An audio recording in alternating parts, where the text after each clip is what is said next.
I love to see our officers in the room. Thank you for being here this evening. And we're just waiting for the live feed to get started, and we can get started for our commission meeting.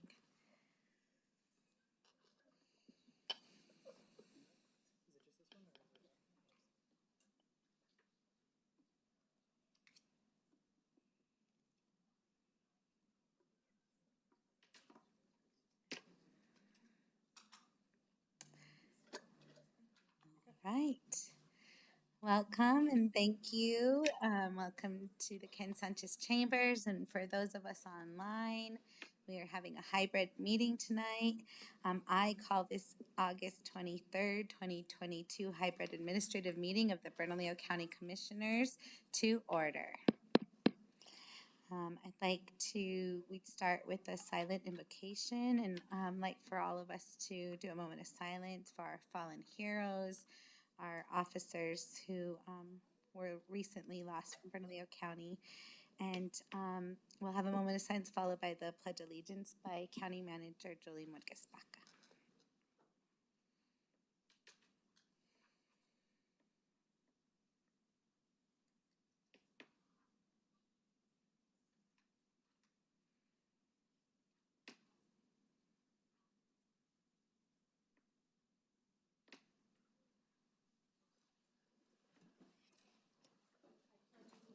To the flag of the United States of America, and to the republic for which it stands, one nation, under God, indivisible, with liberty and justice for all.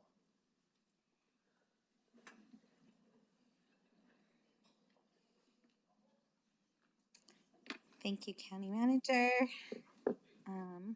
Madam County Manager, are there any changes or additions to this evening's agenda?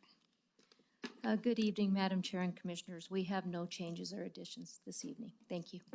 Thank you so Madam much. Chair? Madam Chair, it's Commissioner Piscotti. Oh, thank you. Yeah, I'd like for consent agenda item I to be removed because I have some questions. I'd like some discussion on it, please. Perfect. Yes. We can. Okay, Madam Chair, that item will now be moved to resolutions as item 10D because there is a financial resolution associated. 10D. Thank you, County Manager. Thank you, Julianne and Commissioner Piscotti. Thanks. Okay, we are going to move into proclamations, and we have an acknowledgement of Metro Air Support Unit sponsored by Commissioner Piscotti. We are ready for you to present. Yes. Yes, thank you so much. This is for the BCSO Metro Air 2. Acknowledging the Bernalillo County Sheriff's Office Metropolitan Air Support Unit provides aerial assistance to all law enforcement and fire agencies in need of the unit's specific capabilities and equipment, and acknowledging members of this elite air unit known as Metro 2 faithfully and aggressively uphold the Sheriff's Office belief in service through commitment, honor, and courage, and acknowledging Metro Air 2 being piloted by Bernalillo County Sheriff's Office Under Sheriff Larry Corrin, along with crew members Lieutenant Fred Beers, Deputy Michael Levison, and Bernalillo County Fire Rescue Specialist Lieutenant Matthew King, who are assisting in wildland firefighting efforts near Las Vegas, New Mexico on July 16, and acknowledging these brave public servants paid the ultimate price when Metro Air 2 crashed on a return flight to its Albuquerque base, and acknowledging these men, husbands, fathers, friends, brothers, and respected co-workers and dedicated professionals will forever be remembered by this community and all citizens for their selfless devotion and dedication to helping others and serving the people of this county and the state.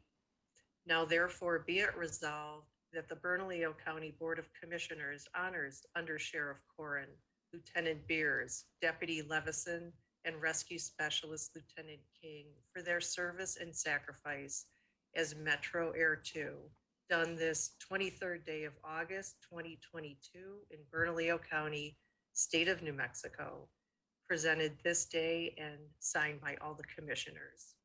And if anybody wants a signed copy of this, please let Cip Plan know in communication services, or you can email our county manager and we'll get you a signed copy. I know all of our hearts were broken when we heard the news about the helicopter crash and the loss of our BCSO and BCFD professionals. It was heartbreaking. So I don't know if anybody is there who would like to say a few words. Thank you. Thank you, Commissioner Piscotti. And yes, I want to recognize Sheriff Manny Gonzalez, any of his team. I know we've all suffered a great loss, but you all are closest to those heroes. So thank you. Thank you, Sheriff.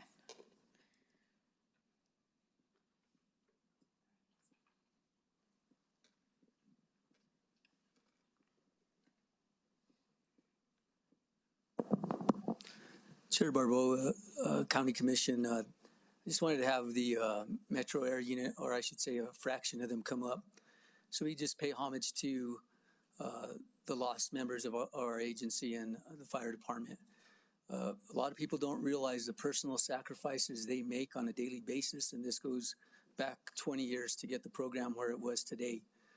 And that personal sacrifices of like that day, most of us are at home and are on the weekend, and these people take the time to away from their families to come out and serve not only the people of Bernalillo County, but at this point the state. So they were literally 100 miles north of us fighting a fire on behalf of the citizens of this state, because we take great pride in the MOUs that we sign on to, whether it be with the state, the feds, or any other agency or entity.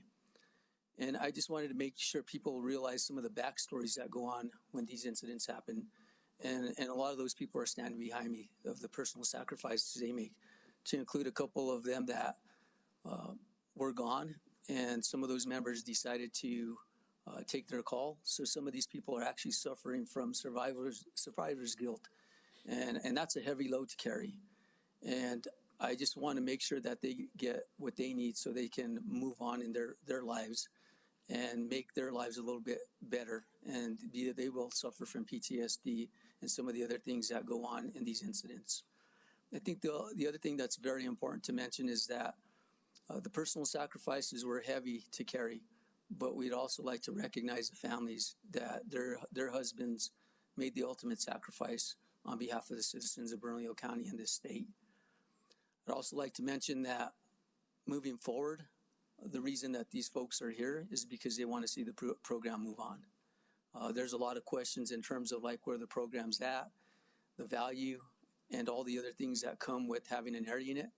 And I think it's priceless in terms of the safety that it provides for the citizens here. I think that needs to be a serious discussion in the future.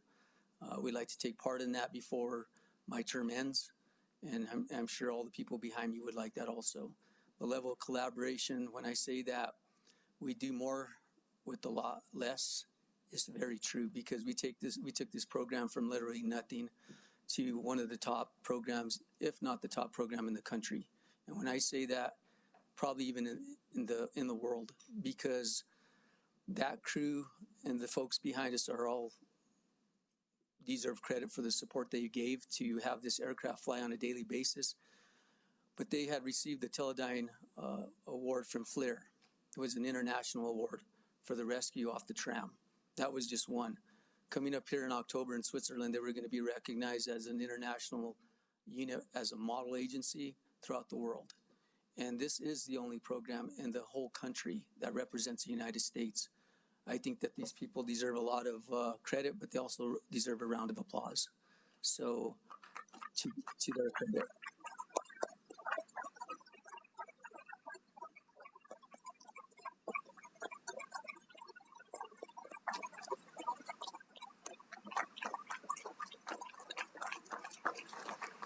Thank you. So, again, credit all to them. They do the heavy lifting. I just wanted to let them know how you felt about them. I really appreciate Commissioner Piscotti moving forward with the proclamation and the commission. And I'm sure there'll be other people that will want those hanging on their wall. But more importantly, let's not forget the loved ones that we lost. They were our friends, our colleagues, literally our family members, because sometimes we spend more time with them, and that bond and that relationship is extremely deep. So we appreciate you taking the time to recognize them. And I'd also like to offer anybody the opportunity that's standing behind me, if they have anything that they want to say on behalf of those lost members or the unit or address the commission, that we give them the opportunity. Thank you. Thank you so much, Sheriff. And yes, please, anyone else that wants to address the commission, I welcome it. Thank you, Good evening, commissioners and guests. So thank you for this proclamation. It does mean a lot to the men and women and to the community. I'd be remiss if we didn't take an opportunity right now to thank everybody who helped us to lay our loved ones to rest with honor and dignity. We talk a lot about being a family in public safety, and there's no greater test than one of your loved ones is ripped from your arms, and we all came together as that family, and we did everything in our power to pay the utmost level of respect to these four gentlemen, and we will continue to watch over their families from this day forward. That's our commitment to them moving forward. I want to thank our governor for being by our side from the very beginning of this event, our county manager who stood next to us the entire time through all of the event, and the outpouring support that we received from all of our county employees and numerous entities and agencies, not only across New Mexico, but across the country. We were flooded with support, and that's what family is all about. At the end of the day, we put our differences to the side and we respect and pay honor to those who deserve it. So thank you for this recognition tonight, and thank you to Sheriff Manny Gonzalez and the men and women of the Sheriff's Department and the men and women of the Fire Department for carrying the torch forward and moving forward in the honor and respect of our loved ones. Thank you. Thank you, Chief Perez. Anyone else? Any comments from commissioners? Madam Chair. Yes, Commissioner Casado. I think everything has been said, but I just want to personally, let you know that we're very proud of you. And, those accolades don't come easy. And it's just somebody who's decided to become a hero. And it's really hard to be a hero, right? As you all know, it's a word we use a lot, but to actually be one is very difficult. And so on behalf of the commission and definitely my district, we know you're heroes, and we just want to thank you for that. And as you can tell, they're not speakers, they're doers. And that's what we need a lot more in this country. People speak less and do more. So I appreciate you. Thank you. Madam Chair. Yes. I just also want to thank you all for continuing on, and thank you for everything you're doing. And when you don't get recognition, this is a tragic event, and our heart is broken for your colleagues, but you're still putting your life at risk every day. And thank you. And please keep fighting for us. And I'm personally grateful to all of you. Thank you. Like Vice Chair Benson said, everything's been said. Commissioner Quesada said, everything's been said. I just want to say, please be gentle with yourselves. We know how hard this is, and how trauma, lives in our bodies and in our hearts, and we need you. So please be gentle with yourselves. Take the time for that self-care. We know you're on the grind every day, and thank you for that. Did you have something, sir? Yes, go ahead. Yeah, I just wanted to mention that some of our guys, they work nights and weekends. They operate days and nights, midnight rescues. It's around the clock operation, and every one of these guys want to get back in the saddle. So we look forward to your support. Yes, you have my support for future air, and let's talk if there's worry about that. Thank you. Thank you.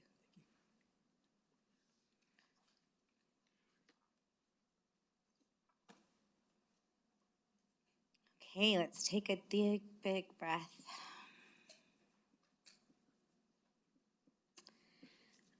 Thank you to our officers, and we will move to item number 5, public comment. I believe we have both folks in person and online that want to give public comment. Before we hear public comment, we'll hear communication item 5A first. And then you will have 2 minutes to share your comments. You will then be notified when your time is up. For those participating via Zoom, you will be muted and moved to the waiting room. Should any of the commissioners have follow-up questions to your comments, we'll have an opportunity to answer. Julie Ann, how many people do we have signed up to speak? And please call the first couple of names. So, Madam Chair, we do have 7 who have signed up, combination of Zoom and in person.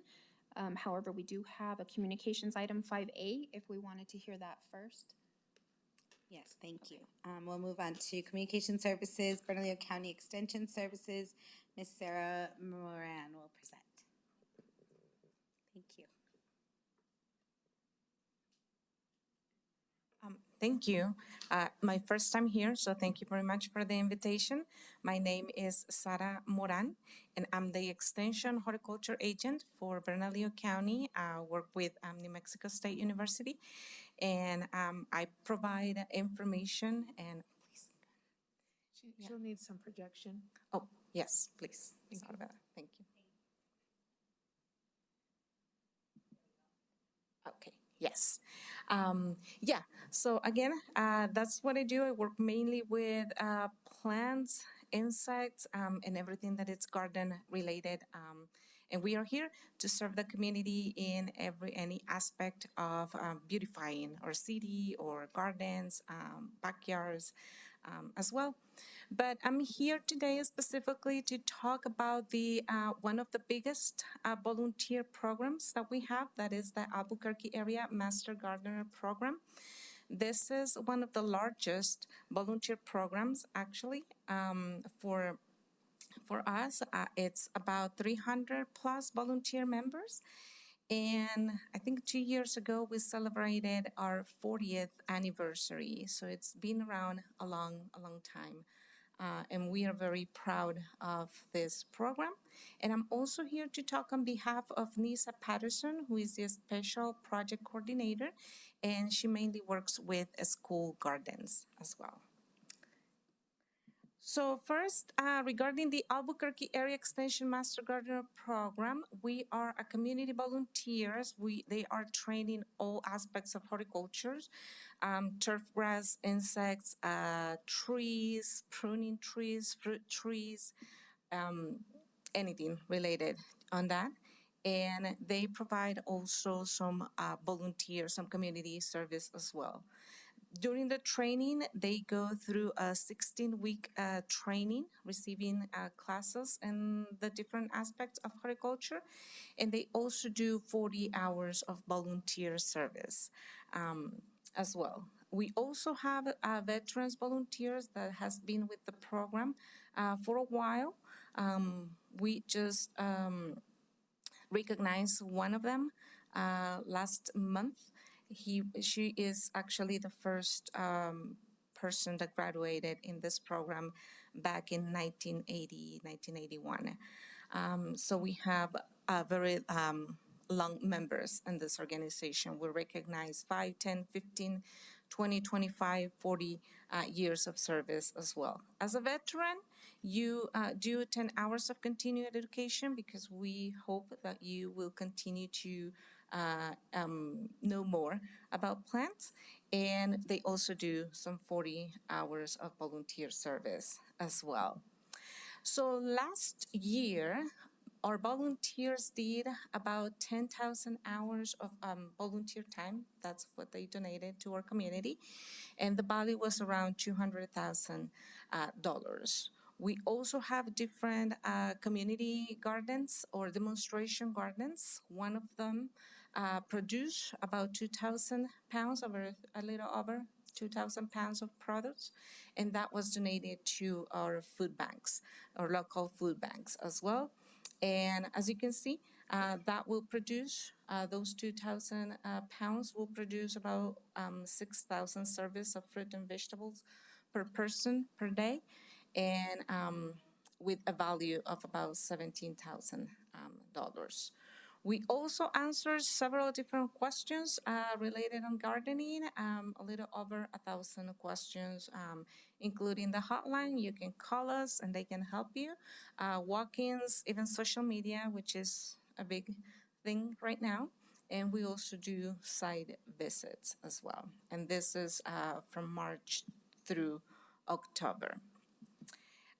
Some future projects, we had a partnership with UNM Cancer Center during a couple of years ago. We started a pilot program, and right now we are in the process of requesting some funding, again, with the help of UNM as well. So here we will be working with cancer survivors and helping them in their gardens endeavors too. We currently collaborate with the city of Albuquerque greenhouses. We have master gardeners that volunteer daily to water plants, plant from seed, and some of these plants, some might be donated, some are actually used at the different city venues to, again, beautify our surroundings. We also have tables and provide information and help at the farmers market, public libraries, public schools, and some demonstrations gardens too. So our program has been gone online, which is giving us access. It gives people accessibility, especially if you work, that you can be a part of this amazing volunteer program. So now on behalf of Nisa Patterson, regarding the school gardens, we collaborate every year with them. We provide seeds, we provide education, we provide materials so kids can be learning different science-based information in the gardens. NISA developed a tool, it's called Exploring the School Campus, Common Local Plants. This will help kids to explore the garden and recognize some common plants that we've seen around the school campus. Again, we also developed a multi-page research-based publication, and this was pretty much related to COVID transmission outdoor. And lastly, last year, about 30 schools utilized our seed library, the seed library that we maintain at the Extension Office. It's mainly for school gardens. So last year, we proudly helped 30 schools. This year, we have had a response so far of 47 schools that have utilized this service. So if you know of any school that needs some seed for the kids, please reach out. And that's all I have. Any questions or, yeah, it's, yeah. Thank you, Ms. Moran. I believe Commissioner O'Malley has a question. Okay. Thank you. I was wondering if the Master Gardener program has a seed exchange program for just, regular folks? We don't. However, this year we started like a pilot activity. It's called Seed Savings. And that's my goal, my personal goal, is that we can start collect seeds and utilize more local seeds, because those local seeds, I like to think that they have memory, so they know where they are growing, and those plants will be much more adapted to this area. So that's where we are, our first steps. But yeah, we're getting there. Great, thank you. Thank you. And just to follow that, I know that up north they do a seed exchange, which is another great way. I did have a question. If so the volunteers and the volunteers are used for everything, including supporting those local gardens, the school gardens. Yes, we have some pre-approved volunteer opportunities, and yes, we have volunteer opportunities at a few school gardens, city greenhouses, some public libraries as well. So yeah, and we also offer public speaking. I'm sorry. Don't apologize, please. I just, because everywhere I go in any community, they always want a community garden, and I don't think they really like getting water, taking care of it, weeding, all of that is part of their learning curve. So I love hearing 400 or 300 volunteers helping out folks. Yeah, we have a process for those volunteer opportunities to be approved. So yeah, if anything, just reach out and we can see what we can do or how we can help.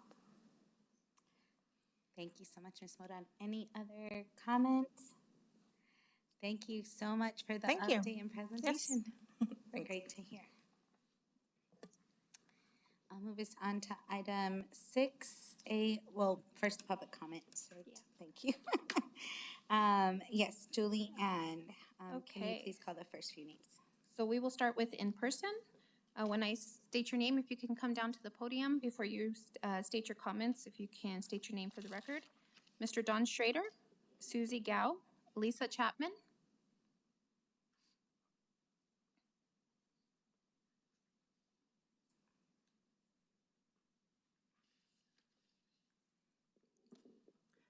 Don Schrader.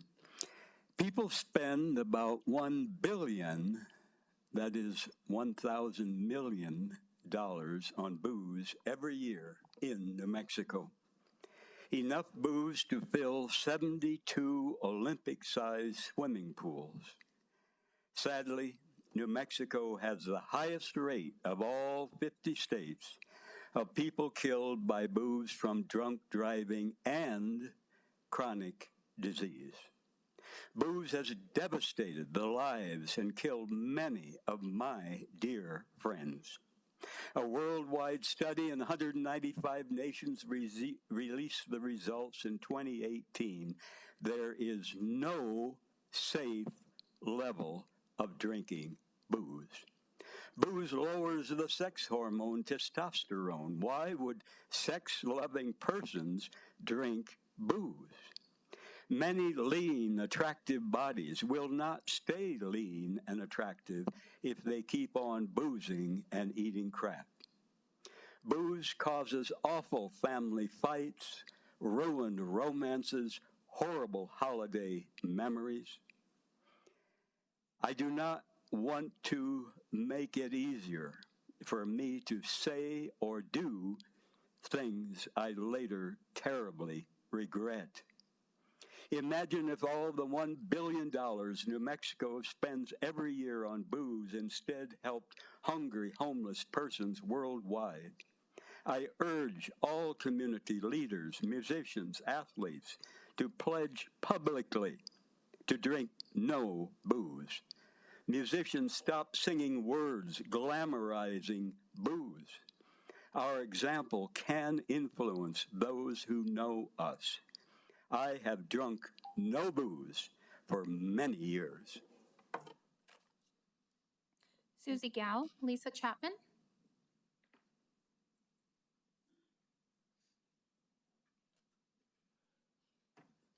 Hello, can you hear me? Yes, we can. Great. Yes, first of all, thank you for your service. My name is Susie Gao. So I have been a resident in Bernalillo County for over 10 years. And today I want to speak a little bit about my concerns on electronic voting machines. Okay, so you can see I actually am an immigrant. So it took me like about 10 years to get my U.S. citizenship to be able to vote. So I take my voting as a very sacred right. However, right now, as an immigrant, legal immigrant, I feel my voices are disfranchised by voting machines. Okay, so instead of a transparent voting process, our votes now have been controlled by black box voting machines. And we're told just to trust whatever the machines tell us, the results of the machines tell us. And now the question is, how many of you or how many of people in the audience really understand how the voting machines work? What is inside the machines? Here's the thing. I actually have a PhD degree in electrical engineering. So I do not claim I fully understand how the machines work. But however, I do know that, and you know too, any electronic equipment can be hacked and can be manipulated by pushing a little button, even without pushing any button. So the question, the thing is, in fact that, there are so many people, especially in election, the people who are in charge of elections are opposed any audit on the election results. That can raise a huge red flag. If there's nothing wrong, if everything is up, why don't let people do, audit as much as they want? And they can be full of themselves if nothing is really wrong there. Okay, so, we know if you still, there are so many things going on now. I still trust the machines. I really want us you to open your eyes and open your mind. How can we trust our election to to the private companies who can design the machine, and we have no idea what's running the machines. So again, I want to thank you for your attention, and we need to go back to get rid of the machine, go back to simple paper ballot and hand counting. That's how transparency. Election should be simple and transparent. Thank you. Thank you, Ms. Susie Gao. Lisa Chapman.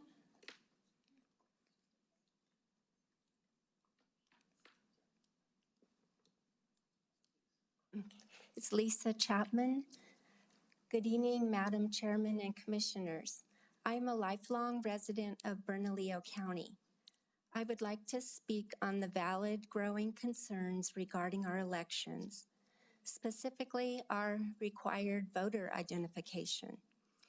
Voter ID from 1-1-24 of the New Mexico Election Handbook means any of the following: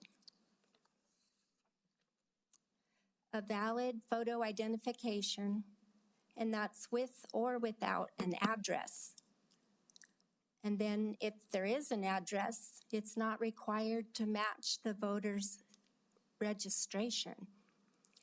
Then there's other forms like a utility bill, paycheck, etc. But my most concerning part is Part B. A verbal or written statement by the voter. Verbal, that's a required identification, and that, or whoever comes to vote for them, they would state the voter's name, their registration address, and their year of birth. So for me, I just feel like that's not very secure at all. From the Bernalillo County government website, bernco.gov, I see that there's that as county commissioners, y'all are authorized under New Mexico Statute 4-38-1, and that your purpose, one of the first items on the purpose is commissioners are responsible to voters. And then underneath here, it says one of the rules is passes and ordinances and resolutions. And I'm just asking for, is it possible for the Bernalillo County to pass a resolution to tighten up the voter requirements? Thank you for your time. Thank you, Lisa Chapman. Okay, moving to Zoom. We have Annette Castillo, followed by Alan Lesec, followed by Anita Cordova.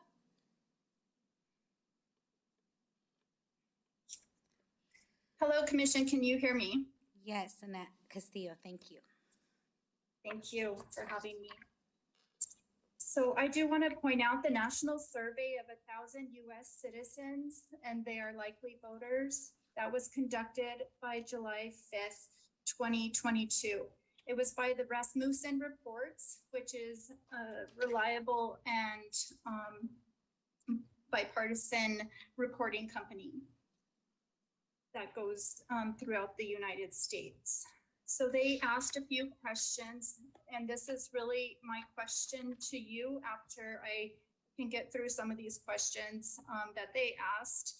But before my time runs out, the main question that I have for you is, with all the concerns of the New Mexicans and the Americans, what are you going to do to bring back the voters' confidence in our elections? And since the meeting started late today, I may not be on, but I can go back and listen. So if you would please answer that question, I would appreciate it. The first question that they asked the 1,000 Americans was, which is more important, making it easier for people to vote or making sure there's no cheating in elections? The answer and the numbers that they got was 59% of them say that no cheating is more important than making it easier to vote, and only 38% said making it easier to vote is more important. Question number 2 was, how likely is it that wider use of mail voting will lead to more cheating in elections?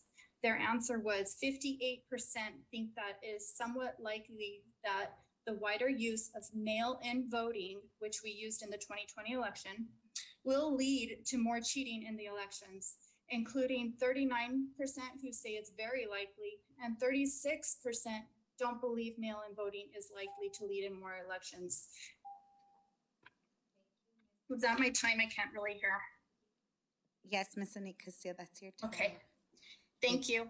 Thank you. Thank you for bringing those public opinion data. Yes, you got it. Ms. Allen Lasek. Thank you, Madam Chair and Commissioners. I really appreciate it. My name is Alan Lasek. I'm the Executive Director of the Apartment Association of New Mexico. My comments are about an ordinance that you'll hear about later this evening, the Housing Discrimination Ordinance. The Apartment Association of New Mexico is a 42-year-old organization. We represent about 67,000 rental units and have over 800 members. Here locally in Albuquerque, we represent about 250 apartment communities, 90 independent rental owners, and they combine for a total of 40,000 units. We're very thankful to be a part of this conversation, but we do have lots of concerns with this bill. We believe there are many unintended consequences with this ordinance. There was a version of this bill that was rejected by the New Mexico State Legislature last year. The House Judiciary Committee found tons of legal issues with creating a new class of discrimination and the length of time it would take to litigate such accusations. This creates an entirely new class of discrimination that is not in federal law. Owners will be forced to take vouchers and virtually no longer income qualify residents. When the Section 8 Housing Choice Voucher Program was created, Congress explicitly made it voluntary because of the regulatory burdens associated with the program. Most of the conversation with this bill has been around Section 8 vouchers, but this is not limited to just Section 8 vouchers. I'd like to take a minute to point out another section in this ordinance. The bill includes, and I quote, any other form of housing assistance payment or credit. It then goes on to say it is discriminatory not to comply with, and I quote again, the requirements of any program providing the source of income. That being said, there are absolutely no limits to the numbers of programs or requirements that can be placed upon an owner. We have many programs here in Albuquerque that specialize in housing the homeless or people living with mental illness or recovering substance abusers, and they do a great job. The way this bill is written, it is possible that that could be placed on all owners. For example, owners may have to supply social or behavioral services or counseling or even meals. The list is truly endless. I would encourage the county to put money towards education, partnerships, and streamlining the voucher process without creating administrative and regulatory burdens. I also want to point out that at the Albuquerque City Council, not a single housing provider spoke in support of this ordinance. In fact, the 3 largest affordable housing providers who all take vouchers all spoke against it. We ask you to please delay this ordinance and speak to those housing providers who are actually in the trenches and work with vouchers on a daily occurrence. I also really want to stress that our opposition is with policy and not with the participants of this program. We have many members that accept housing vouchers. Thank you. Thank you so much for your time and comment today. Anita Cordova, and followed by Jennifer Culver.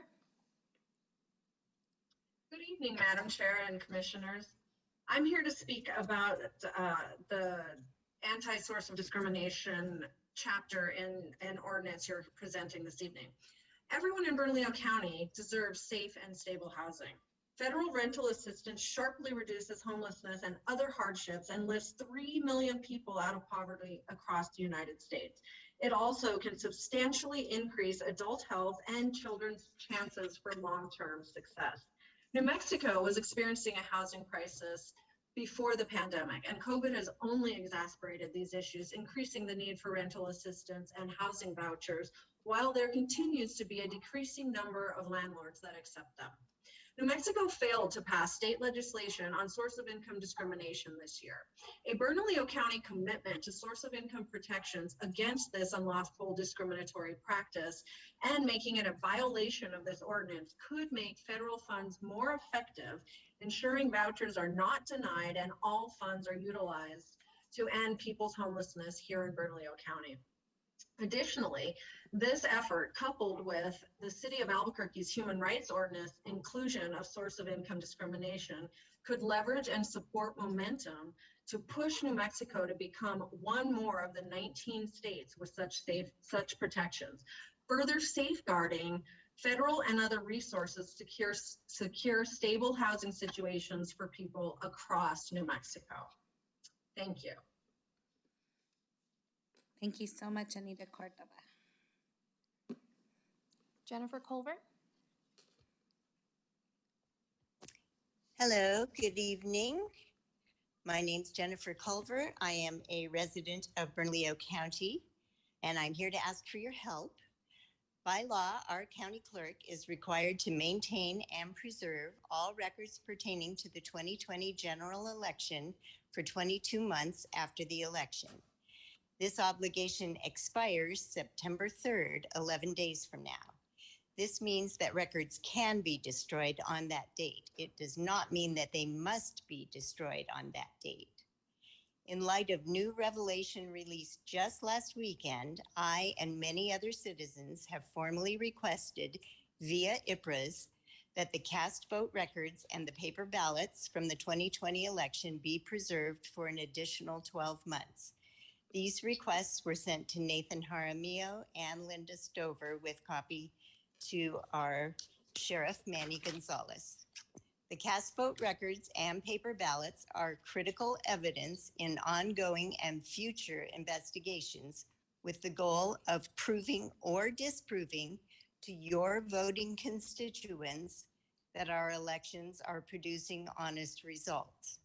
I am asking you as county commissioners to support us in requesting that cast vote records and paper ballots for the 2020 election be preserved. And I thank you very much for your time. Thank you for your time, Jennifer Culver. And that concludes public comment. Madam Chair. Yes, Commissioner O'Malley. Yeah, I just want to say that I want to applaud our Secretary of State for doing what she can to make it more convenient for people to vote and participate in their democracy. And also I want to thank and recognize our county clerk, Linda Stover, for her work and conducting transparent and elections with integrity. Thank you. Thank you, Commissioner O'Malley. And we will move on to item 6, appointments to advisory boards and committees. And our first up, we have Commissioner Quesada with a reappointment to the County Planning Commission. Thank you, Madam Chair. As you know, I appointed Mr. Chavez when I first was elected, and he was actually serving probably 2, 3, 4 years before that.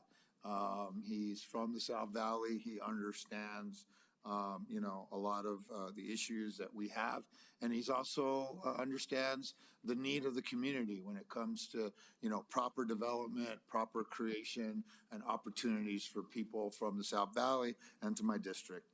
He's a great man, and, to volunteer for that many years, I give him a lot of credit, and he wants to continue to serve as long as he can. And so with that being said, I would definitely love for us to approve Mr. Joe Chavez to sit back on the County Planning Commission. Second. I got a second. Thank you, Commissioner Quesada. Commissioner O'Malley, all in favor. Madam Clerk, please call the roll. Commissioner O'Malley. Yes. Commissioner Quesada. Aye. Commissioner Piscotti. Aye. Vice Chair Benson. Aye. Madam Chair Barboa. Aye. Thank you. Thank you. We will move on to, I have a appointment to the Evaluation Protest Board appointment, and I motion to nominate and approve a reappointment of Michael Wartell to the Evaluation Protest Board, representing a voting position. Can I have a second? Second. Thank you, Commissioner Quesada. Mr. Wartell has served for many years as well, previous to me being on the commission, and he's very passionate and dedicated volunteer. Thank you for his service. Can County Clerk please call the roll? Madam Clerk. Commissioner O'Malley. Yes. Commissioner Quesada. Aye. Commissioner Piscotti. Aye. Vice Chair Benson. Aye. Madam Chair Barboa. Aye. Thank you. And Last on approvals, appointments is Commissioner Benson, Youth Sports Commission. Thank you, Madam Chair. I just want to recognize, this is for this Youth Sports Commission appointment, and John Dufay is stepping down after many years of service, and Adrian Ortega has thrown his hat back in the ring. He has served in years past, and he's great. He's perfect for the role. He's currently the athletic director as well as dean of students and head basketball coach for Atrisco Heritage Academy. And his goal is to increase sport participation with kids, which we need. The more we can do of that, the busier we keep kids and focus their energy in a positive direction, help keep me out of a lot of trouble. And I know a lot of people out there feel the same way. So I just want to appoint Adrian Ortega, please. Second. Thank you. Madam Clerk, please call the roll. Commissioner O'Malley. Yes. Commissioner Casada. Aye. Commissioner Piscotti. Aye. Vice Chair Benson. Aye. Madam Chair Barboa. Aye. Thank you to all those in service to the county. I would like to move to approval of minutes. Commissioners' minutes of the August 9th, 2022 administrative meeting. I move to approve. Can I please have a second? Second. Thank you, Commissioner Quesada. Madam Clerk, please call the roll. Commissioner O'Malley. Yes. Commissioner. Aye. Okay. Aye. All right. Aye. Thank you, Ms. Thank you. Aye. Great, minutes approved.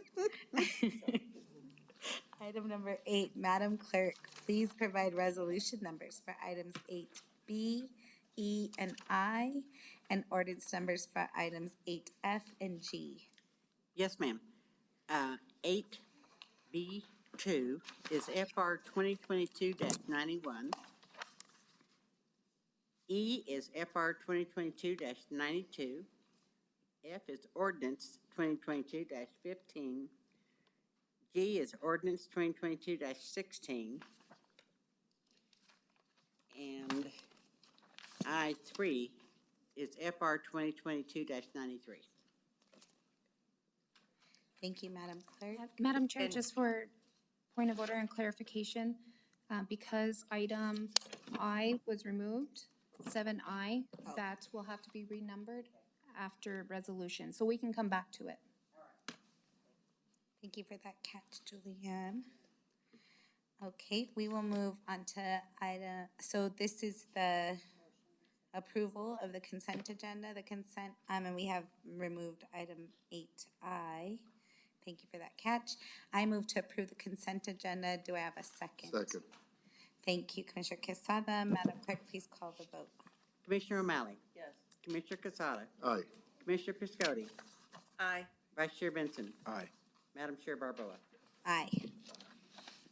Madam Chair, I'm sorry to interrupt again. No.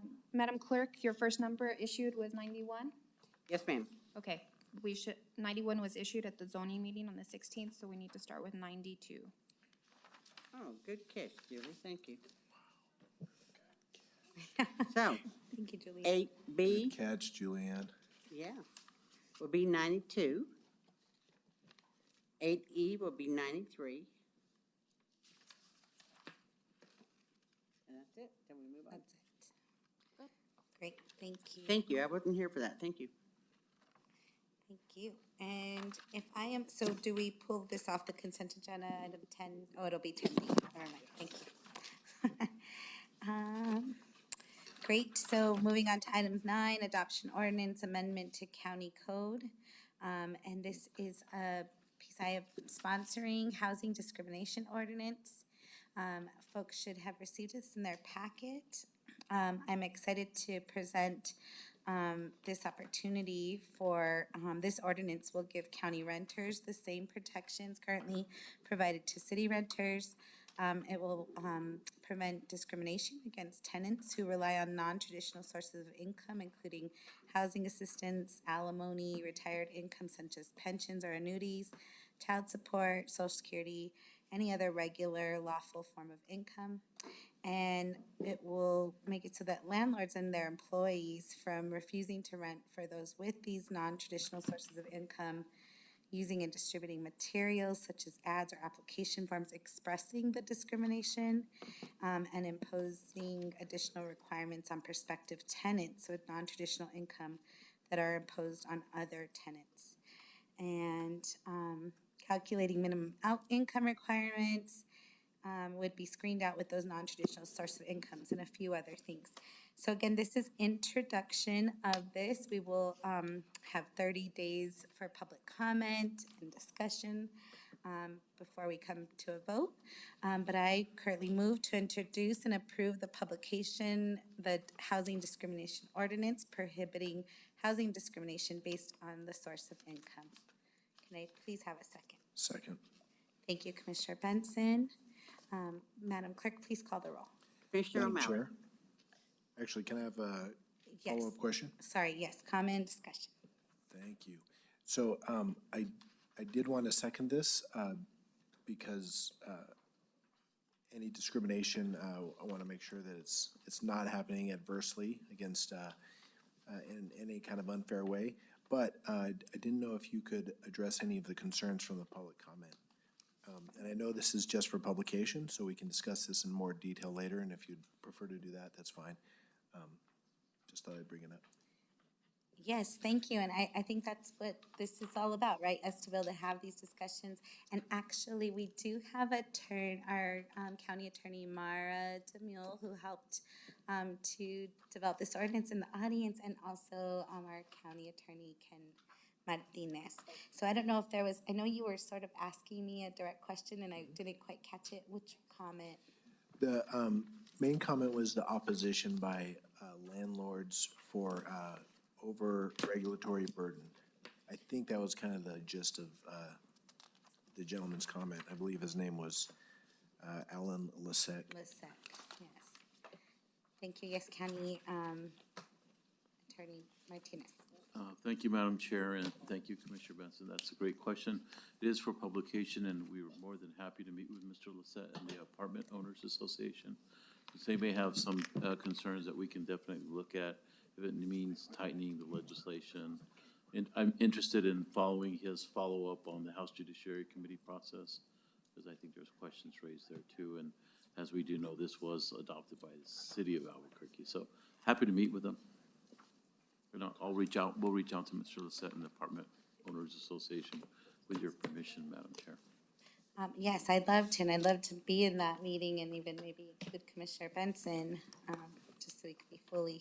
Yes, please, I'd like to be there too. Thank you. Happy to do that. Thank you. And, I just want to mention, I received housing myself. I was a young mom, I was a single mom, and, being able to get housing and have that opportunity as a young single mom meant I got to continue on my education, which also meant I worked part-time, went to school part-time, and I had access to affordable housing as a mom of 2 kids by myself. So I think of the opportunity that we're missing there when we're just right away eliminating, when we've seen the current practice of just eliminating folks from that opportunity. And this is just one small tool. I think landowners, renters still have a lot of opportunity to decide who they want to rent to. This gives one tool. But I'm excited to engage with anyone who wants to engage in conversations about this over the 30 days. Is the opportunity to submit comments, public hearing, or reach out to any of us with discussion. So thank you. Madam Chair. Yes, Commissioner Quesada. I just want to also mention that, it was very hard for me as a young gig worker to get an apartment, because I was an entertainer, and they would look at it and they would see that it wasn't a complete steady income, or I didn't have an employment with a company or something, that I was a performer, and it took me forever to get, and I didn't get any assistance. I didn't qualify for assistance based on that same criteria, right? So, the system is broken in many ways, and as often as we possibly can, with the time that we have, we need to address those the best that we can. And we know that there's always going to be other sides to the story, and that there will always be, I think, a room for compromise. But it's really tough, right? To want to climb the American dream when you can't even rent an apartment. So I appreciate it. Thank you, Commissioner. Madam Chair? Yes, Commissioner Piscotti. Yeah, thank you. Yeah, I really appreciated the public comment to hear a little bit more about the different sides to this. When I saw it on the agenda, I was like, this is great. And I want to make sure that it is great. I wasn't aware of the, some of the arguments that might limit the greatness of this. So yeah, I look forward to hearing more comments from people and hearing how your discussion goes with county legal. I think I definitely want to support this, and I want it to be just a really good thing for Bernalillo County, for both sides, for our renters definitely, as well as our landlords. So yeah, I appreciate the discussion. Thank you. Thank you, Commissioner Piscotti. Madam Chair, Yes, Commissioner Benson.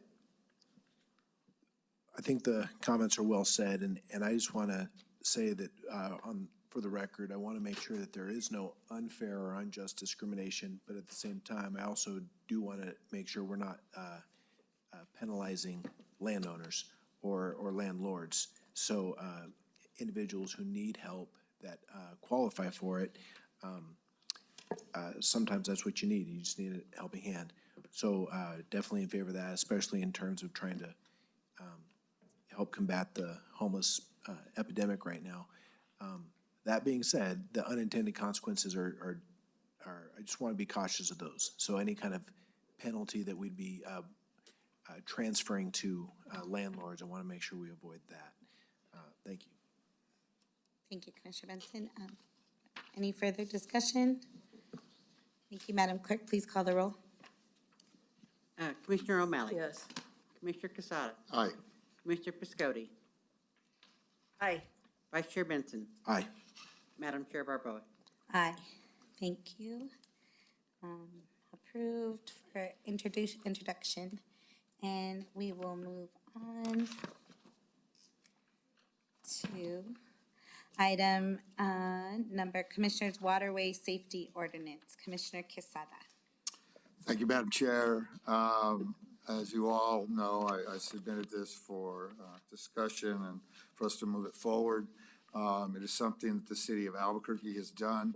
And so real quickly, just want to let you know that this is basically to protect the public safety from prohibiting unauthorized people from loitering, camping, or driving in waterways and surrounding right-of-ways. We know how deadly, acequias and many of the waterways that our system is connected to, especially when it comes to flash flooding. One of the big things that we always do is we teach kids to stay away from the ditches. And so this has become, very dangerous. And we just, as we know, we're having a very difficult time trying to figure out where we put people and where's a safe place. And really, this is not the safe place.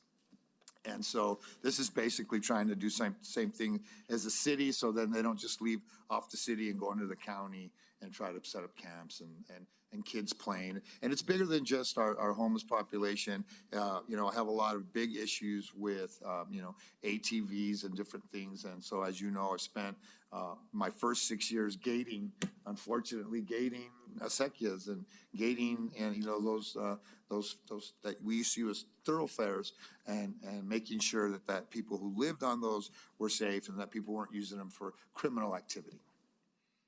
Thank you, Commissioner Quesada. Sure. So you have a motion. So I move to move this forward. Second. Thank you, Commissioner Quesada. Any further discussion? Yes, Madam Chair. Commissioner Benson. Thank Vice you. Chair. Commissioner Quesada, I think I applaud your effort here, and it ultimately keeps people safe. And I think that's one of my concerns too. And actually, Ms. Martinez, I want to meet with you as well to discuss this, because I have another concern in terms of the pedestrian deaths. We're #1 in the nation for pedestrian deaths, and I'd like to try to do something similar for any kind of roadways or anything like that. Thank you. You should name it the Llorona ordinance. All right. Good one. Okay, I've no other further discussion. Madam Clerk, please call the roll. Commissioner O'Malley. Commissioner Casada. Aye. Commissioner Piscotti. Aye. Vice Chair Benson. Aye. Madam Chair Barboa. Aye. Thank you. Again, this is for introduction. So again, we have 30 days for public comment and conversations on this water safety ordinance. Thank you. We'll move to items 10, adoption of resolution, capital improvement program. Looks like Maria Encinas Martinez to present. Yes, thank you. Good evening, Madam Chair and Commissioners. CIP is requesting approval of the 2024-2028 Infrastructure Capital Improvement Plan for all county facility types, including senior citizen facilities, nonprofit projects. The ICIP captures 135 active capital project needs, which adds up to approximately $850.9 million. Of that, $635.3 million is unfunded. The state ICIP is based on and mirrors the county's CIP, which is updated by staff project experts annually. The county uses the ICIP as a 5-year planning tool, which establishes priorities for anticipated infrastructure projects. CIP will use this as a basis when submitting 2023 legislative requests. This resolution will be brought before the Commission later on this fall. Also, the state of New Mexico requires that all counties update their ICIP yearly before submitting legislative requests. Thank you, and I stand for questions. Thank you, Ms. Encinas Martinez. Any comment or questions? Motion, I move to approve, I needed to stop and pause and ask for county clerk to add resolution numbers to items 10A through C, please. Sorry to pause here. Yes, ma'am. 10A Oh, is. 10 through D, sorry. I'm sorry? Well, never mind, 10A through C. 10A is AR 2022-94. 10B is AR 2022-95. And 10D, which will be the real estate, is FR 2022-96.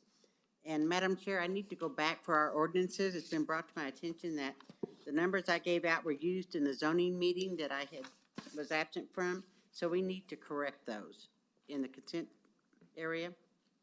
Okay. Go ahead, Madam Clerk, Okay. sorry. 8F is ordinance 2022-17. G is ordinance 2022-18, and I apologize for that. And Madam Clerk, pardon me, Madam Chair, if we can go back, so 10A is 94, 10B is 95, 10C is 96, and then the new 10D is 97. 97, okay. Thank you, Julie. Thank you, Julie and Madam Clerk. And I will thank you for your presentation. I move motion to approve the administrative resolution AR 2022-94. Second. Thank you, Commissioner Quesada. Madam Clerk, please call the roll. Wait for me. Commissioner O'Malley. Yes. Aye. Commissioner Casada. Aye. Aye. Vice Chair Benson. Aye. Madam Chair Barboa. Aye. You guys are fast. Thank you, Ms. Thank you. Encinas. You have a do pass. On to items 10B, Capital Improvement Program. Elvira Lopez. Good evening, Madam Chair Barboa and Commissioners. Can you hear me? No. There you go. Good evening, Madam Chair Barboa and Commissioners. This is agenda item 10B, which is regarding the 6-year capital improvement plan, or also known as a 6-year CIP plan for the county. And this is distinct from my colleague, Ms. Maria Encinas. in that the ICIP is a requirement by the state of New Mexico for capital projects, while the six-year CIP is a county capital improvement plan strategy. Staff is requesting your approval of this plan and the corresponding resolution. The six-year CIP plan serves as a strategic tool for the county for capital project funding. It represents a list of priority capital projects for the county. You will notice that the projects are organized around the 6 bond questions approved by this board on August 9th, 2022, in the areas of libraries, public safety facilities, fleet and county buildings, parks and recreation, transportation, storm drainage and utilities, and housing. You may recall that the 2022 GEO bond request is being presented to the voting public at the upcoming November 8th election. Voters are being asked to approve $40.5 million for capital projects. The following are 5 points that I would like to highlight about our 6-year CIP plan. First, it represents 3 bond cycles. The 6-year CIP plan reflects projects and needs that will require bond funding in the current 2022 bond cycle and the next 2 bond cycles in 2024 and 2026, respectively. While we present these projects and their anticipated financial capital needs in the 6-year plan, the amounts indicated will change as we get closer to each of the respective bond years in 2024 and 2026. 2, the plan represents priority projects for the county. Projects have been identified and vetted by our CIP staff, working with department directors, managers, and our deputy county managers. Funding for construction of these projects will maintain a high quality of life for residents and business owners in the county. 3, the county capital needs exceed the ability to fund all projects. As Ms. Encinas pointed out, the total cost of all needed projects in the county represents upwards of $800 million. As of development of our CIP plan, we have approximately $220 million already allocated for these projects, leaving a gap of approximately $580 million in outstanding funding needs. Our bond request, as represented in the 6-year CIP plan, reflects a strategy to close this gap. 4, each cycle must adhere to a $40 million threshold.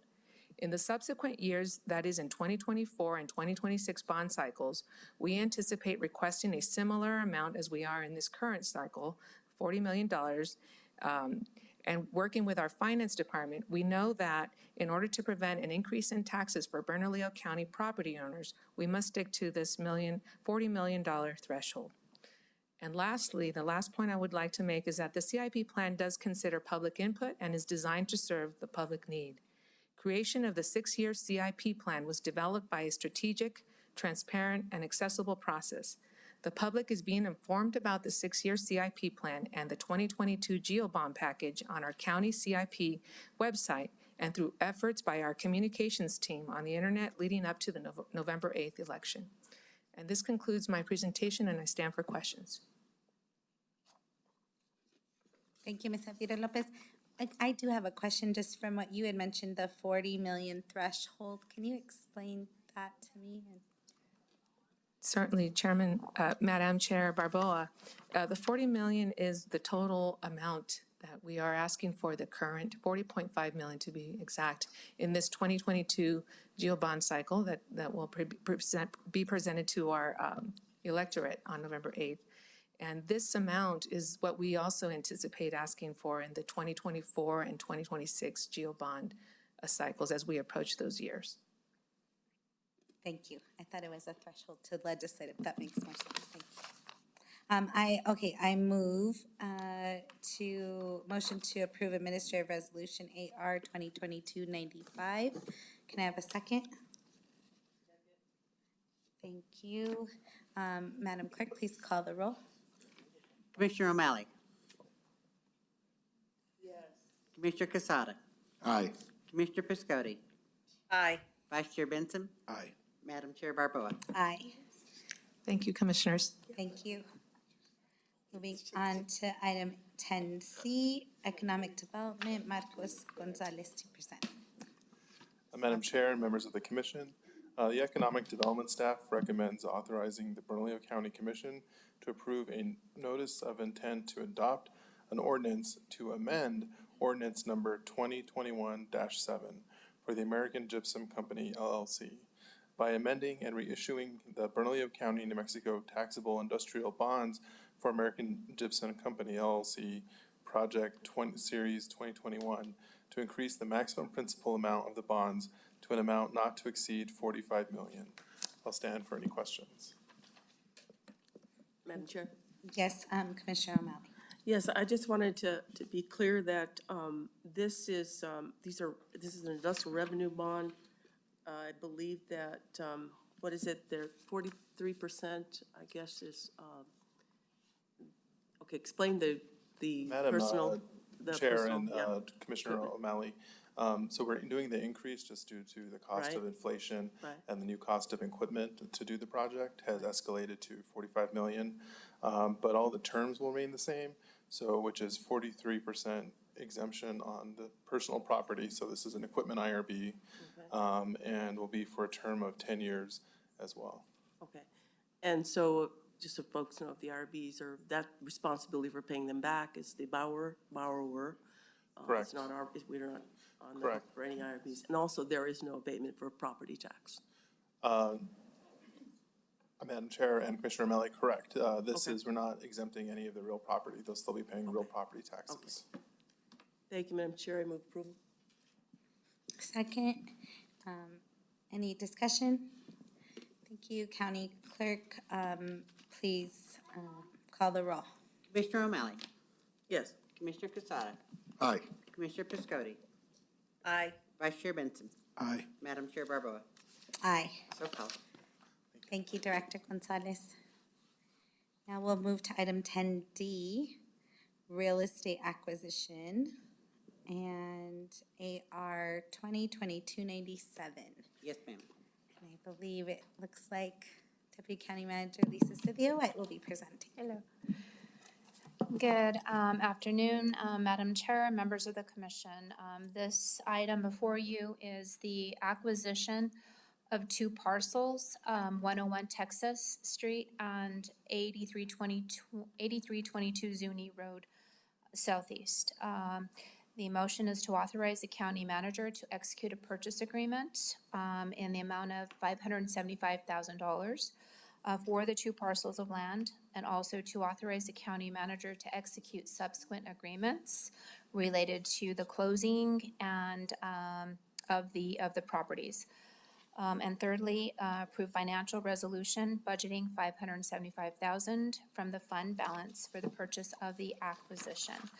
These two parcels of land are the 1.0566 acres is 101 Texas, and this is the land that our tiny home villages are located on, and a common building. In addition to right across the street, the other smaller parcel is the land that we are also proposing. I do want to say that real estate section did hire an appraiser, and the appraiser did appraise the properties that we have before you. At this point, I stand for questions. Thank you, Deputy County Manager. And yes, Commissioners, is there questions? Yeah, Madam Chair? Yes, Commissioner Piscotti. Thanks. Yeah, thanks, Lisa. I actually have more questions now that I've heard your presentation. Can you tell me about the parcel across the street? What is that, and what would the county be using that for? Madam Chair, members of the Commission, Commissioner Piscotti, the small parcel of land across the street currently has a building that is owned by Albuquerque Indian Center. The intent, what the county would want to use that space for is we would want to use it for parking. There is not sufficient parking that is available, so we would use it as parking. Mm-hmm. Okay. And I guess another question I have, because I'm not familiar with these parcels, but is the American Indian Center building on one of those parcels? Madam Chair, members of the commission, no. The parcel of land that we are proposing, the 1.0566 acres, it contains the building improvements that the county had paid for, which is the tiny home villages and a common building, shower area, and a kitchen area. But the tiny home, or the Albuquerque Indian Center, their building where they conduct their business, is not part of the parcel of land that we're proposing to purchase. Okay, thanks. Thanks for clearing that up. I was curious about that. Sure. The other thing in the agenda packet, it looks like it's really a total of 590,000. Is that accurate? Madam Chair, members of the commission, Commissioner Piscotti, the 575,000 is the actual purchase agreement that we would give to the Abuquerque Indian Center. The 590,000 is basically including all closing costs. So there's about $15,000 in closing costs that the county would pay. Okay. Can you tell me how much we've been paying the American Indian Center to lease this property? Commissioner Piscotti, Madam Chair, members of the commission, it is my understanding, and I apologize, I don't have the lease in front of me, but we are paying Albuquerque Indian Center about $20,000 per year, and we have a long-term lease with them. And there is an escalator, I want to say approximately 2.5% per year, compounding. Okay. Yeah, I found it curious that one of the numbers in the total number was $11,000 for property taxes going back to 2019. And, when I've rented properties, I just assume that my landlord is paying the property taxes. So can you explain a little bit about that they haven't been paying the property tax and we've been paying them rent? So, Madam Chair, members of the commission, Commissioner Piscotti, in the long-term lease agreement, it was negotiated that the county would be responsible for all property taxes, and they are a nonprofit. So when we actually created that second address to locate the tiny homes, it was part of the negotiations that the county would be responsible for property taxes. So I'm currently working with the assessor's office to figure out what those property taxes are going to be. So we are responsible for the property taxes as what was negotiated with the Albuquerque Indian Center in 2019. Mm-hmm. Okay. The final question, it seemed, I guess I have two more questions. Do you know, or does maybe County Manager Julie, do you know what the occupancy rate is right now at the tiny home village? I know that the last time an item came up, there were, 3 to 5 units being used. What's the number now? Madam Chair and Commissioner Piscotti, the number now is we're up to 20, and it's still going up. So I think staff is doing a really, really good job, and so I understand the concerns. We heard them, and we took a look at the criteria, and I think we're getting a lot more people that we're able to assist. So we're up to 20 now. Thank you, Madam Chair. Okay, good. Yeah, I just hadn't gotten an update in a while, so I appreciate that. I guess maybe my final question is, have you talked with the city of Albuquerque to see if maybe they would want to purchase that property since it's in Albuquerque? And I know the mayor is making a big push right now to house the homeless. So have you spoken with the mayor about possibly purchasing it? Madam Chair, Commissioner Piscotti, actually, we speak, I speak to the mayor a lot lately about the homeless situation. They used to own the property, And they ended up donating the property to the American Indian Center. So, and this was a few years ago. So they did previously own the property, and you're absolutely right, it is in the city. Right, so is there any discussion about them buying it again? Madam Chair, Commissioner Piscotti, it hasn't been any discussions, but we are working with the city to help them with the homeless situation by having, some of the people that are looking for assistance to occupy some of the homes. So we're absolutely working with them. Mm-hmm. Okay, thank you. You're welcome. Thank you. Yes, Commissioner Quesada. Thank you, Madam Chair. My only question is, how did you convince the Native Americans to sell you land? I know that's probably one of the hardest things to do in New Mexico.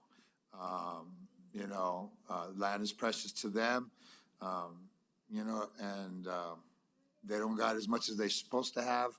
And so there's a lot of, historical arguments about them getting rid of the land. So that's just my question. I'm not trying to be a comedian here. I'm just saying, I don't know how that happened, but whoever did that deal was pretty amazing. But how did that happen? I'm just interested. So, Madam Chair, members of the Commission, Commissioner Quesada, the Albuquerque Indian Center, they were very cooperative. They understood the operation that the county has with the tiny home village. They understood our mission, and they were very, interested in basically selling the land to the county. So it was, they've been wonderful, and they, they want us to be successful, and they've been very, very cooperative and very, throughout the entire process. So I appreciate, and I like doing business with them. They're great. Thank you. That's awesome. Thank you. Yes, thank you, Madam Chair. Madam Deputy County Manager, you said the appraisal was done. What did the appraisal come in at?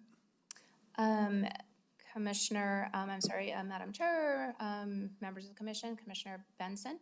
The appraisal for the two parcels came in at $500,000, and we negotiated 15% higher than the appraised value at $575,000. Okay, thank you. And what's your authorized framework of negotiation? What percentage? Madam Chair, members of the Commission, Commissioner Benson, we basically don't have a threshold. We look at various things when we're negotiating. We look at the appraised value. Of course, we don't want to pay more than the appraised value, but this particular land, based on the fact that it did have value to the county, we did, when we were looking at land to place the tiny home villages, the real estate section, and we had a huge planning group.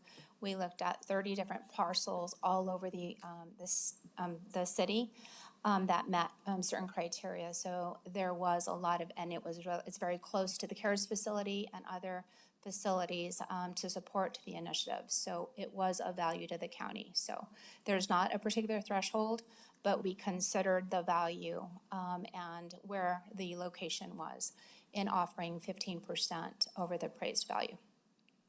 Okay, thank you.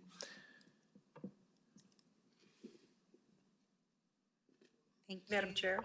Yes, Commissioner Piscotti. Thank you. Yeah, just a couple more questions came up from that discussion. Lisa, can you tell me how this came about? Because I guess I'm confused from reading the agenda packet. It sounded like the American Indian Center was the one who reached out and didn't want to manage this property anymore. So I'm a little confused by the discussion here. Can you tell me how this transaction even came about, or when it did? This was the first I heard about this, and it seems like it's such big news. So I'm really trying to understand this, and because I thought that one of the big selling points of the tiny home village was that it was located at the American Indian Center, and that they would be a partner in stewarding that property. So I'd like a little more background on like what happened, and yeah, what happened? Who initiated it? Madam Chair and Commissioner Piscotti, that's a good question. So in the very beginning, when AIC owned the land, it did make sense, and we did agree that they would be the operators. We had an operations agreement. They had an operations agreement with the county. But, you know, this is really uncharted territory. We've always said that. And so they were, like Lisa said, they were great partners. We were looking for someone to operate the facility, and they were the natural operator since it was on their land. They decided that their mission was a little different. They provide amazing services, and what they're doing actually complements the tiny home village, so in another way.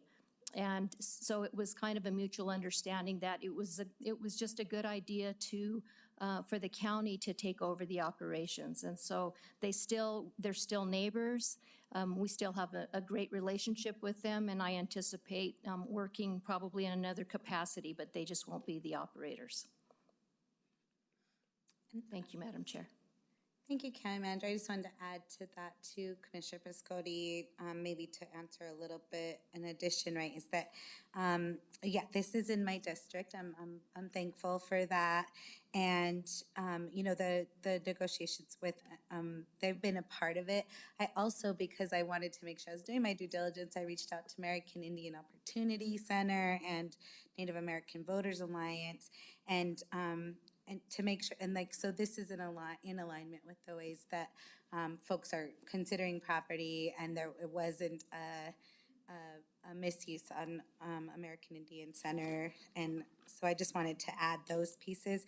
I think just to give a bit of that update as well, right, that there, again, when we started this project, I think, you know, it's sort of like building the ship while sailing it.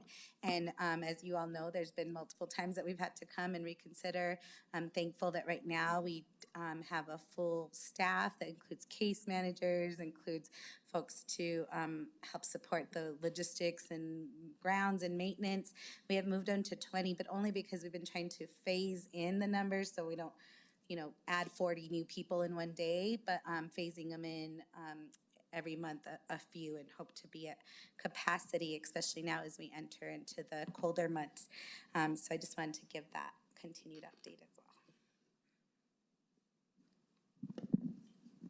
Any other comments or questions? Follow-up, Commissioner Piscotti? Madam Chair, did you move for approval? No. Second, thank you. Oh, were you moving for approval? No, I was just asking you if you had, and I had not. Okay, Yeah. well, I'll move approval. Madam Chair. Yes, Commissioner Benson.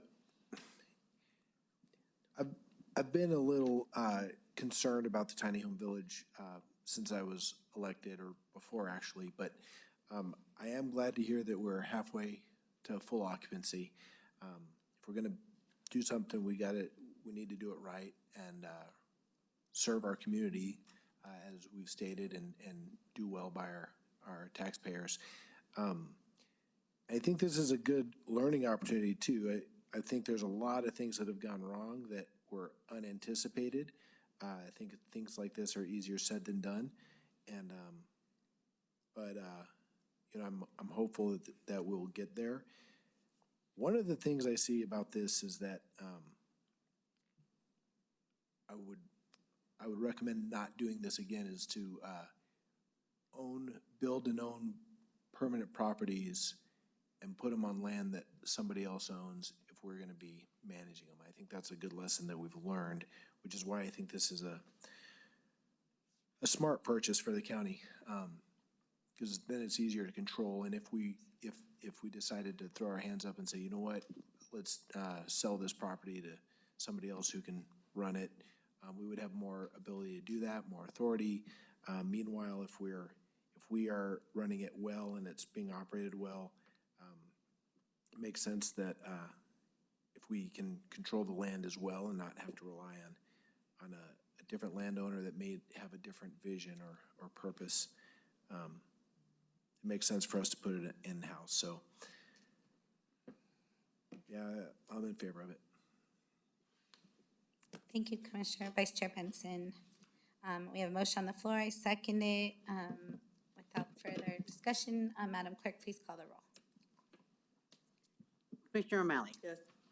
Commissioner Casada. Aye. Commissioner Piscotti. I appreciate all the discussion, but I vote no. Thank you. Vice Chair Benson. Aye. Madam Barboa. Aye. Thank you. So do pass. We will Thank you. move on to items number 11 approvals, and start with American Rescue Plan Act. Shirley Reagan, or Denise Benavides to evening. present. Thank you. Madam Chair, members of the commission, my name is Denise Benavides. I'm the Principal Financial Analyst for the Finance Division. So the item before you is for cybersecurity investments. They're being considered out of the revenue replacement funding that is typically used for government services. This was listed on the ARPA projects plan approved at the September 28th, 2021 administrative meeting. We started the analysis, and based on that analysis, we recommend that we approve up to $4 million for cybersecurity investments in accordance with the expenditure category listed as revenue replacement. The funding will enable the county to increase additional investments to address emerging risks and strengthen security posture, in particular using a structured and methodical approach based on industry best practices. The project will invest in systems based on assessing environment and industry trends to help avoid critical and mitigate threats, including movement of processes from obsolete legacy systems to modernized and secured software hardware options. So to ensure that the county is able to maintain the safety of our systems, we're also asking to allow the county manager to award any formal solicitations, approve contract amendments, approve and execute any future amendments, and approve any expenditures with various vendors pursuant to AR 2018-49 that is utilizing ARPA funding. I stand for questions. Thank you, Ms. Benavides. I move to approve item. Second. Thank you. Any discussion? Madam Clerk, please call the roll. Commissioner O'Malley. Yes. Commissioner Casada. Aye. Commissioner Piscotti. Aye. Vice Chair Benson. Aye. Madam Chair Barboa. Aye. Roll call. Thank you. Thank you, Ms. Benavides. On to item B, Fire and Rescue, Chief Perez to present.